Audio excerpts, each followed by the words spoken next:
Kiss me up.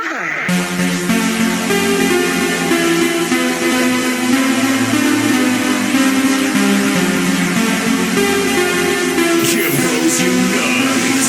Hardstyle pre-workout and ecstasy!